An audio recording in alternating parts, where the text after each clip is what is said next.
এই চ্যানেলে সম্প্রচারিত সকল খবরই সচেতনতামূলক এবং শিক্ষণীয়, কোনো কিছুই প্রভাবিত নয়।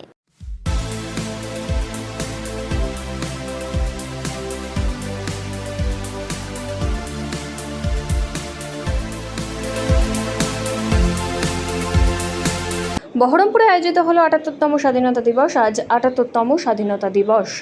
দেশের বিভিন্ন জায়গার পাশাপাশি মুর্শিদাবাদ জেলার বহরমপুরের সার্কিট হাউসে জাতীয় পতাকা উত্তোলন করেন মুর্শিদাবাদ জেলা শাসক রাজস্বী মিত্র। জাতীয় পতাকা উত্তোলন করেই গার্ড অফ অনার দেওয়া হয়। পাশাপাশি জেলাবাসীর উদ্দেশ্যে ভাষণ দিতেও দেখা যায় জেলা শাসক রাজস্বী মিত্রকে।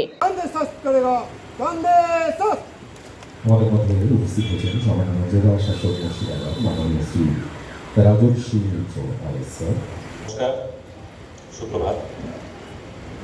আজ ভারতবর্ষের স্বাধীনতা দিবস উপলক্ষে মুর্শিদাবাদ জেলার জেলাবাসীকে আমার আন্তরিক শুভেচ্ছা ও অভিনন্দন জানাই। এই শুভ দিনে আমরা স্মরণ করি ও শ্রদ্ধা জানাই ভারতের বীর সন্তান সকল শহীদ ও স্বাধীনতা সংগ্রামীদের, যাদের আত্মবলিদান ও সংগ্রামের মধ্য দিয়ে এই দেশ আমরা স্বাধীনতা অর্জন করেছি। তাদের আদর্শ ও স্বপ্নকে সার্থক করাই এই দেশের ভবিষ্যৎ প্রজন্ম হিসেবে আমাদের কর্তব্য।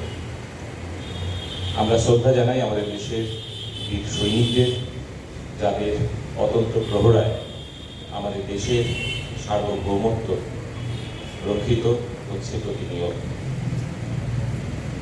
মুর্শিদাবাদ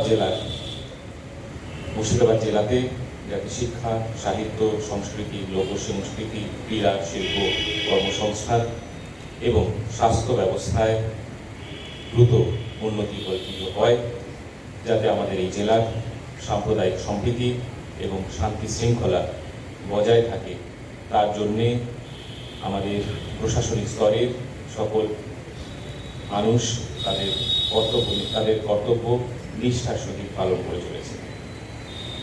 এই কাজগুলি সার্থক রূপায়ণে প্রশাসনকে সর্বতোভাবে সাহায্য এবং সহযোগিতার জন্য জেলাবাসীকে অনুরোধ জানায়। আমি এটাও বলতে চাই যে মুর্শিদাবাদ প্রশাসন তার সমস্ত আঙ্গিকে সেন্সিটিভলি মানুষ কি বলতে চাইছে তা শোনার জন্যে, তা শুনছে এবং তা শোনার থেকে যা শিক্ষা নেওয়ারও চেষ্টা করছে। We are attentive to what the public wants to say to us, and we are striving to learn whatever is to be learned from those messages.